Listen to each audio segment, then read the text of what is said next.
Hello students, welcome to Raghavendra coaching centre, Ameerpet, Hyderabad. ఈ రోజు ALP notification యొక్క పూర్తి డీటెయిల్స్ అనేది చెప్పడం జరుగుతుంది ఈ వీడియోలో. సో ఈ వీడియో మొత్తం చూస్తే మీకు డీటెయిల్స్ మొత్తం అర్థమవుతాయి. ఎగ్జామ్ కి ఎలా ప్రిపరేషన్ అనేది స్టార్ట్ చేయాలి, ఎలా ప్రిపేర్ అయితే జాబ్ వస్తుంది అనేది ఈ వీడియోలో మీకు నేను చెప్తాను. సో ఈ వీడియో మొత్తం చూసినట్లయితే మీకు ఏఎల్పి నోటిఫికేషన్ యొక్క డీటెయిల్స్ మొత్తం తెలుస్తాయి, ఒక అవగాహన అనేది వస్తుంది.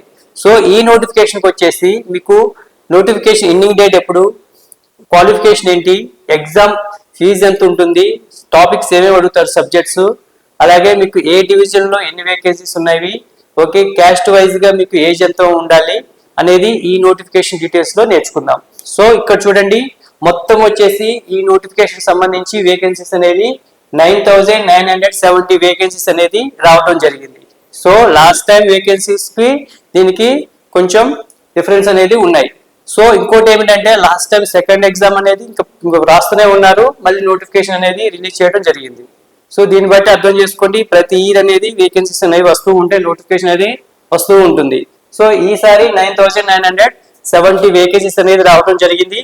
అలాగే మన సికింద్రాబాద్ డివిజన్కి వచ్చేసి ఎక్కువ పోస్టులు, వేరే డివిజన్ కి పోల్చుకుంటే మన సికింద్రాబాద్ కి 1,500 వేకెన్సీస్ అనేది రావడం జరిగింది.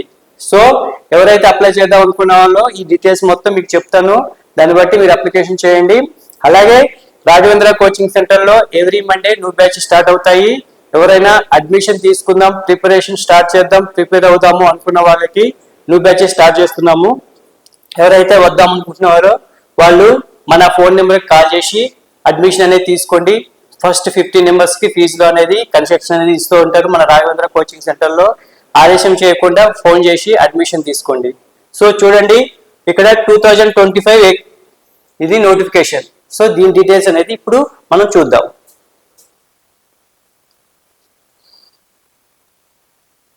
చూడండి, ఇక్కడ వచ్చేసి ఆన్లైన్ అప్లికేషన్ ఎప్పుడు స్టార్ట్ అవుతుంది మీకు,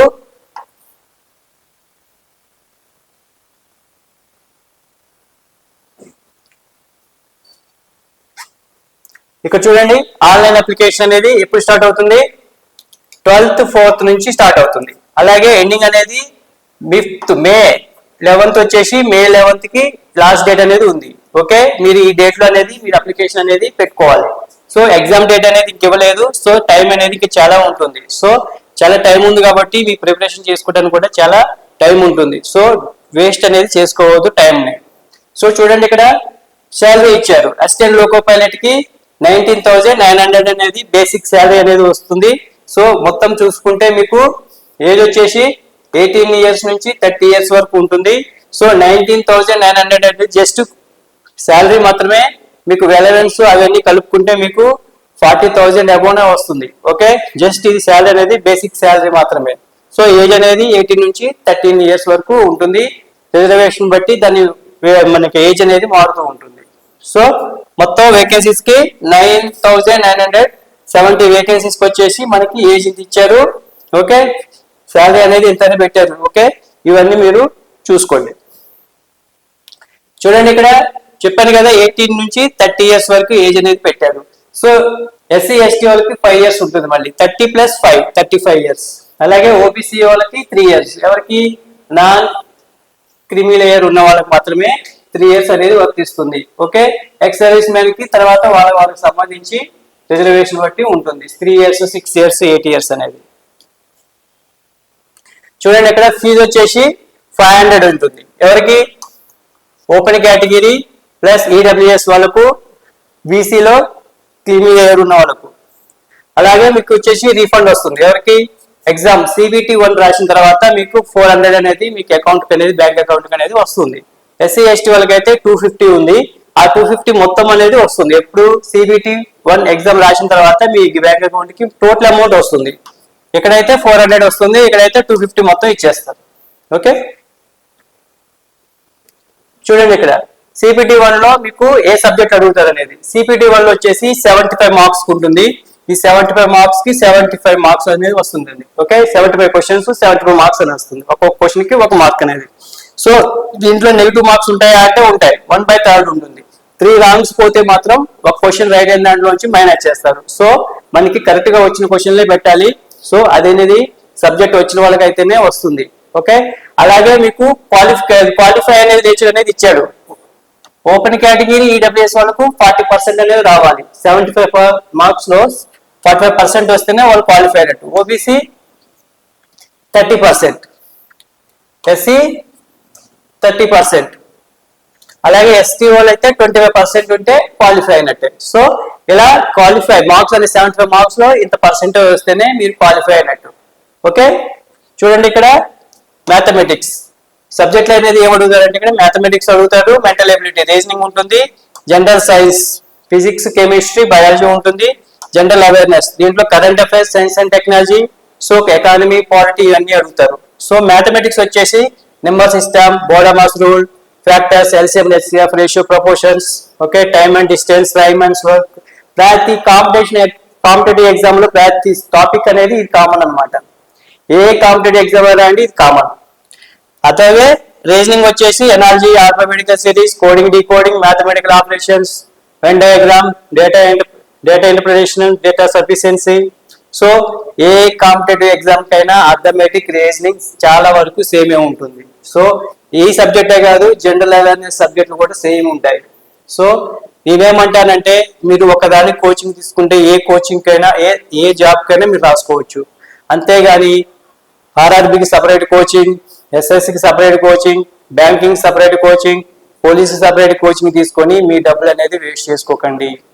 కాకపోతే గ్రూప్స్ లెవెల్, కొంచెం police level, state level exams కి అయితే అడిగే క్వశ్చన్స్ కొంచెం డిఫికల్ట్ గా అడుగుతారు. అదే ఎస్ఎస్సి, ఆర్ఆర్బి వీటికైతే మీకు క్వశ్చన్స్ కొంచెం ఈజీగా ఉంటాయి, అంతే తేడా, సబ్జెక్ట్స్ మాత్రం సేమ్. సో నేనేమంటానంటే ఆర్ఆర్బి, ఎస్ఎస్సి తీసుకుంటే పోలీస్ కూడా రాసుకోవచ్చు, సబ్జెక్టులు అవే, కాకపోతే సబ్జెక్ట్ మనం ప్రిపరేషన్ చేసే దాన్ని బట్టి ఉంటుంది. సో ఎగ్జామ్ పెట్టినప్పుడు groups separate exams, police separate exams, RRB ఎస్ఎస్సికి సపరేట్ ఎగ్జామ్ పెడతాం. సో అలా రాసినప్పుడు మీకు ఒక అవగాహన వస్తుంది. గ్రూప్స్ లో ఎలా అడుగుతున్నారు క్వశ్చన్స్, ఎస్ఎస్సి, ఆర్ఆర్బిలో అలా అడుగుతున్నారు క్వశ్చన్స్. సో దాన్ని బట్టి మీరు ఒక అండర్స్టాండింగ్ అనేది చేసుకోవచ్చు. అంతేగాని ఒక్కో దానికి ఒక కోచింగ్ సెంటర్కి వెళ్ళి మీరు డబ్బులు అనేది వేస్ట్ చేసుకోకండి.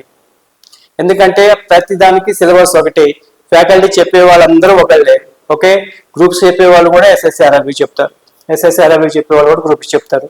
సో మీరు గ్రూప్స్ తీసుకుంటే ఇది కొంచెం ఈజీ అవుతుంది, పోలీసు గ్రూప్స్ తీసుకుంటే కొంచెం ఈజీ అవుతుంది. ఇది తీసుకుంటే ఏమవుతుందంటే కొంచెం చెప్పే విధానంలో కొంచెం మార్పులు వస్తాయి, అంతే అనమాట. ఫ్యాకల్టీ వాళ్ళే, క్వశ్చన్స్ అంటే మన చెప్పేదాన్ని బట్టి ఉంటుంది అనమాట. సో పోలీసు గ్రూప్స్ తీసుకుంటే మీరు ఏ కాంపిటేటివ్ ఎగ్జామ్ అని రాసుకోవచ్చు.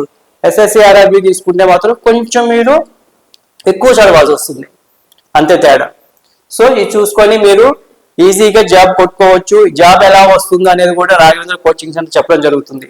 మీరు జాబ్ కి ఎలా ప్రిపరేషన్ చేయాలో, సబ్జెక్టులు అన్ని చదవాల్సిన అవసరం లేదు, ఎలా చదివితే జాబ్ వస్తుందో మీకు చెప్తాము. గ్రూప్ 2లో 600 మార్క్స్ కి 600 మార్క్స్ ఎవరికి రావు. ఎంత మార్క్స్ వచ్చాయి? 400 చేంజ్ మార్క్స్ వస్తేనే జాబ్ వచ్చింది, మిగతా మార్క్స్ రాలేదు కదా. వాళ్ళు 100% ఎవరు ఇవ్వలేదు కదా ఎగ్జామ్ లో. సో అంతే, ఏ ఎగ్జామ్ కైనా 100% ఎవరికి రావు. సో మైనస్లు ఉంటాయి. ఆ మైనస్ లో మనం ఏం చేయాలనేది ఇక్కడ రాఘవేంద్ర కోచింగ్ సెంటర్ లో చెప్తారు. అలా ప్రిపరేషన్ చేయండి. ప్రతి ఎగ్జామ్స్ ఉంటాయి. పోలీస్ ఎగ్జామ్స్ కూడా మీకు 40 to 50 ఎగ్జామ్స్ పెడతారు. వీక్లీ 3 to 4 ఎగ్జామ్స్ పెడతారు. ఓకే, గ్రాండ్ టెస్ట్ లో. అలాగే గ్రూప్స్ సపరేట్ కోచింగ్ ఉంటుంది, అలాగే ఎగ్జామ్స్ ఉంటాయి. ఆర్ఆర్బి, ఎస్ఎస్సికి సపరేట్ ఎగ్జామ్స్ ఉంటాయి. సో ఈ ఎగ్జామ్స్ రాయటం వల్ల మీకు ఈజీగా ఒక అవేర్నెస్ అనేది వస్తుంది. సో ఈ టైం అనేది వేస్ట్ చేసుకోండి. తెలంగాణలో వేకెన్సీస్ అనేది రాబోతున్నాయి, అలాగే సెంట్రల్ గవర్నమెంట్ లో వేకెన్సీస్ రాబోతున్నాయి. మీకు ఏ జాబ్ అయినా రావాలి, ఏదో ఒక గవర్నమెంట్ జాబ్ మాత్రం రావాలి. సో దాన్ని టార్గెట్ పెట్టుకొని మీకు ప్రిపరేషన్ అనేది స్టార్ట్ చేయండి. చూడండి, CBT 2లో వచ్చేసి సేమ్ అనమాట. CBT 2లో వచ్చేసి టోటల్ గా 2 hours 30 minutes ఇస్తారు. ఓకే, 175 క్వశ్చన్స్ ఇస్తారు. పార్ట్ ఏ, పార్ట్ బి అని ఉంటుంది. పార్ట్ ఏ వచ్చేసి 19 minutes 100 క్వశ్చన్లు ఇస్తారు. పార్ట్ బిలో వచ్చేసి 60 minutes 75 క్వశ్చన్స్ ఇస్తారు. ఇది వచ్చేసి 75 క్వశ్చన్స్ మీ ట్రేడ్ అనమాట. ఎవరైతే ట్రేడ్ అయితే ఉంటుందో అది మీ సబ్జెక్ట్ సంబంధించి 75 మార్క్స్ ఉంటుంది. 100 క్వశ్చన్స్ వచ్చేసి మళ్ళీ ఏముంటుంది, అర్థమెటిక్, రీజనింగ్, బేసిక్స్, ఇంజనీరింగ్ అనేది ఉంటుంది. ఓకే, సెకండ్ పార్ట్ బిలో వచ్చేసి మీ ట్రేడ్ సంబంధించిన సిలబస్ అనేది ఇవ్వడం జరుగుతుంది. మీ ట్రేడ్ సంబంధించిన సిలబస్ మాత్రం ఓన్లీ క్వాలిఫైయింగ్. అది క్వాలిఫై అయితేనే మీకు ఫస్ట్ సెక్షన్ ఏలో ఏమొస్తాయో మార్క్స్, దాన్ని బట్టే మీకు మెరిట్ లిస్ట్ అనేది ఉంటుంది. సో మీకు అర్థమెటిక్, రీజనింగ్, బేసిక్ ఇంజనీరింగే ఇంపార్టెంట్. దాంట్లో ఫస్ట్ ఎగ్జామ్ లో arithmetic reasoning and physics chemistry plus general awareness అనేది ఇంపార్టెంట్. సో 2 ఎగ్జామ్లో మాత్రం అథమెటిక్ రీజనింగ్ అనేది ఇంపార్టెంట్ అనేది గమనించండి మీరు. సో వచ్చేసి మీకు 35 మార్క్స్ క్వాలిఫై. ఓకే, 35% అనేది రావాలి దేంట్లో పార్ట్ బిలో. ఇప్పుడు 75 క్వశ్చన్లో 35% వస్తేనే మీరు క్వాలిఫై అన్నట్టు దాంట్లో. సో యాజ్ యూజువల్ గా మీకు వచ్చేసి పార్ట్ ఏలో కూడా క్వాలిఫైడ్ ఎడ్యుకేషన్ ఇందాక చెప్పినట్టు ఇచ్చాడు. 40%, 30%, 30%, 25%. చూడండి చెప్పాను కదా, పార్ట్ ఏలో mathematics, general intelligence, reasoning, basic engineering అనేది ఇస్తాడు. సిలబస్ పార్ట్ బిలో వచ్చేసి మీ ట్రేడ్ సంబంధించిన సిలబస్ అనేది ఉంటుంది. చూడండి క్వాలిఫికేషన్ వచ్చేసి మెట్రికులేషన్ అనేది ఉండాలి, లేదంటే SSLC plus ITI from recognised institution నుంచి ఉండాలి. ఓకే, ఏదో డమ్మీ ఇన్స్టిట్యూషన్స్ ఉంటే మాత్రం not eligible. So matriculation plus ఇంకో అప్రెంటిస్ చేసేనే ఉండాలి. ఓకే, మెట్రికులేషన్ తో పాటు అప్రెంటిస్ అనేది చేసి ఉండాలి. సో మెట్రికులేషన్ అలాగే మీకు ఇది కామన్, డిప్లొమా వాళ్ళు, ITI వాళ్ళు, బీటెక్ వాళ్ళు కూడా అప్లై చేసుకోవచ్చు. ఓకే, ఎవరైనా అప్లై చేసుకోవచ్చు ఈ పోస్టులకి. చూడండి ఇక్కడ వచ్చేసి మన సికింద్రాబాద్ డివిజన్ కి ఇలా ఇచ్చాడు. ఓపెన్ కేటగిరీలో 435, SCR లో ఇచ్చాడు, ECOR లో వచ్చేసి 216 ఇచ్చాడు. అంటే ఈ 2 జాబ్లకి మీరు ఎలిజిబుల్ అనమాట. అలాగే SCకి వచ్చేసి 105, 136. అలాగే మీకు వచ్చి STకి వచ్చేసి 45, 70. OBCకి వచ్చేసి 164, 216 ఇచ్చాడు. అలాగే EWSకి వచ్చేసి 66, 110 ఇచ్చాడు. టోటల్ గా 1500 వేకెన్సీస్ అనేది మన సికింద్రాబాద్ డివిజన్ వస్తుంది. సో మీరు కటా మార్క్స్ వేరే స్టేట్ కి తక్కువ మార్క్స్ ఉంటే చూసుకోండి, ఒకసారి వెబ్సైట్కి వెళ్తే లాస్ట్ టైం కటా మార్క్స్ ఏ స్టేట్ కి తక్కువ చూసుకోండి.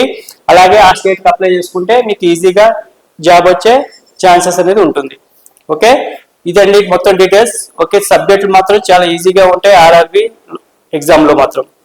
ఓకే, ఎవరైతే జాయిన్ అవుదాం అనుకుంటున్నారో వాళ్ళు మన ఫోన్ నెంబర్కి కాల్ చేసి అడ్మిషన్ అనేది తీసుకోండి. ఫీజులో అయితే కన్సెషన్ అనేది ఇస్తారు. ఫస్ట్ 15 మెంబర్స్ కి ఫీజులు అనేది కన్సెషన్ అనేది ఇస్తారు. ఓకే, నెక్స్ట్ వచ్చేసి ఏ నోటిఫికేషన్ పడినా దాని డీటెయిల్స్ అనేది మీ ముందు ఉంచుతాము. సో మన ఛానల్ని సబ్స్క్రైబ్ చేసుకోండి. Thank you.